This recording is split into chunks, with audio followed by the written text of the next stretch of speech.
Hello friends, welcome to the Organica garden. இன்றைக்கி இந்த மைக்ரோக்ரீன்ஸ் வளர்க்குறது பார்ட் 2 சொல்லி கொடுக்க போகிறேன். ஃபஸ்ட்டு இப்போ 3 ட்ரேலையும் வந்து உங்களுக்கு cocopeat, potting soil and tissue paper இருக்குது. இதில் ஃபஸ்ட்டு வாட்டரில் நல்லா ஸ்ப்ரிங்கிள் பண்ணிடணும்.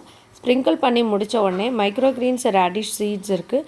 இந்த மைக்ரோக்ரீன்ஸ் ரேடிஷ் சீட்ஸை ஈக்குவலாக எல்லா ட்ரேலையும் ஸ்ப்ரெட் பண்ணி விடணும்.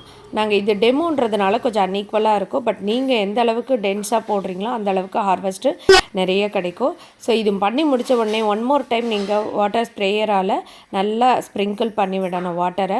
இன்றைக்கி மைக்ரோக்ரீன்ஸ் அப்படின்றது ரொம்ப ட்ரெண்டியாக வளர்ந்துட்டுருக்கு. ஏன் அப்படின்னு கேட்டிங்கன்னா, இது நார்மலாக நம்ம சாப்பிட்ற காய்கறிகளை விட 50% சத்து ஜாஸ்தி கிடைக்கிது.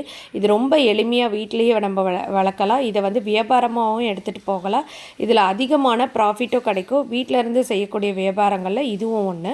ஸோ இதை பற்றி நீங்கள் அதிகமாக தெரிஞ்சுக்கணும் அப்படின்னு நினச்சிங்கன்னா, எங்களோட ட்ரைனிங்கு அண்டு பிஸ்னஸை எப்படி மார்க்கெட்டிங் எடுத்துகிட்டு போகிறதுன்ற கன்சல்டேஷனும் கொடுக்குறோம். இதை செட்டிங் அப்க்கும் ஹெல்ப் பண்ணுறோம்.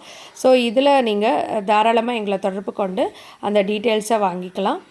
இப்போ எல்லாம் பண்ணி முடித்த உடனே இந்த க்ரீன் ட்ரேயால் நல்லா மூடிடுங்க. இருட்டான பிளேஸில் வச்சுருங்க.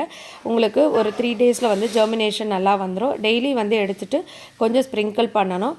இதை எப்படி வந்து நெக்ஸ்ட்டு லெவலில் வளர்க்கணும், அதுக்கப்புறம் இது எப்படி ஹார்வெஸ்ட் பண்ணணும்னு நான் சொல்கிறேன். மறக்காமல் லைக் பண்ணி சப்ஸ்கிரைப் பண்ணுங்கள். எல்லாேருக்கும் ஷேர் பண்ணுங்கள். அடுத்த வீடியோவில் மறுபடியும் பார்க்கலாம்.